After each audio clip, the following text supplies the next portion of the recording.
جیسے کھانے کے آداب ہوتے ہیں، محفل میں بیٹھنے کے آداب ہوتے ہیں اور گفتگو کرنے کے آداب ہوتے ہیں، ایسے ہی فوتگی والے گھر جانے کے بھی کچھ آداب ہوتے ہیں، کیونکہ بڑے افسوس کی بات ہے کہ ہمارے معاشرے کے بہت مہذب لوگوں کو بھی نہیں پتہ ہوتے۔ تو کچھ آداب ہیں، ان کو فالو کریں ہمیشہ۔ اگر تو آپ بھوک کے کچے ہیں نا تو اپنے گھر سے کچھ کھا کے جائیں سب سے پہلے برائے مہربانی، تاکہ فوتگی والے گھر جانے پر نا آپ گرم روٹی یا بریانی کا انتظار کرتے نہ پائے جائیں۔ سب سے پہلے اگر آپ کی طبیعت خراب ہے یا آپ کوئی ریگولر میڈیسن یوز کرتے ہیں تو اس میڈیسن کو اپنے پاس رکھیں اور لے کے جائیں۔ اور چائے اور کافی کی فرمائش کرنے سے پہلے یاد رکھیں کہ ایک دن دوائی کے ساتھ اگر آپ چائے نہیں پیو گے نا تو کوئی فرق نہیں پڑے گا آپ کی زندگی پہ۔ اور اپنے یہ جو ڈرامیٹک طریقے ہوتے ہیں، چھاتی پیٹ پیٹ کر رونا یا دھارے مار مار کر رونا، اہل خانہ کے سامنے نا ان قسم کے ڈراموں سے پرہیز کریں معذرت کے ساتھ، کسی کو اگر میرے الفاظ برے لگ رہے ہیں تو۔ ہر ایک کا دکھ جتانے کا رد عمل الگ ہوتا ہے۔ اگر کوئی رو نہیں رہا نا، اس کا یہ مطلب نہیں ہے اس کو اپنے پیارے کے جانے کا دکھ نہیں ہے، یہ ہرگز مطلب نہیں ہے۔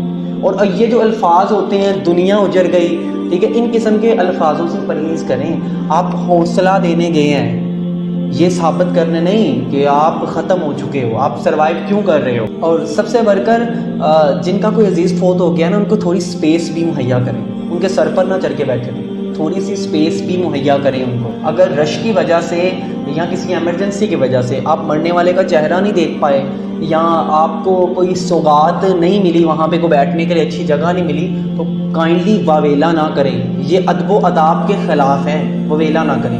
کئی جگہ پہ خاموش ہو جانا زیادہ افضل ہوتا ہے، آپ کی عزت میں فرق نہیں پڑے گا۔ اور سب سے بڑی بات، خدارا یہ پوچھنا بند کر دیں کہ کیا ہوا تھا۔ کیا مقصد ہے اس چیز کو پوچھنے کا؟ جب میت آگے بڑھی ہے تو کیا ہوا تھا، کیسے ہوا تھا، کب سے بیمار تھے؟ یار ایسے حوصلہ تو نہیں دیا جاتا کسی کو نا، کہ اس کو بار بار وہی ریپیٹ ٹیلی کاسٹ کروانا، انہی یادوں سے گزارنا کہ جب اس کا پیارا اس کے ساتھ تھا، پھر یہ ہوا پھر یہ ہوا۔ مجھے آج تک اس چیز کی سمجھ نہیں آئی۔ اس چیز کا تھوڑا خیال رکھیں کہ آپ چند لمحے گزرنے کے بعد، چند دن گزرنے کے بعد بھی یہ چیزیں جان سکتے ہیں۔ اور میت کے گھر میں ادھر ادھر گھومنے سے گریز کریں۔ کون آیا تھا، کسی نے کیا پہنا تھا، کسی نے کیا بہیو کیا، باتوں کو چھپانا سیکھیں، کم از کم ان چیزوں کو چھپانا سیکھیں۔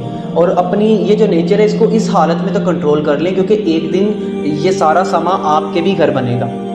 ورثہ کو اس غم سے نکلنے کے لیے تھوڑا سا وقت دیں، یہ سما سب پہ آ سکتا ہے۔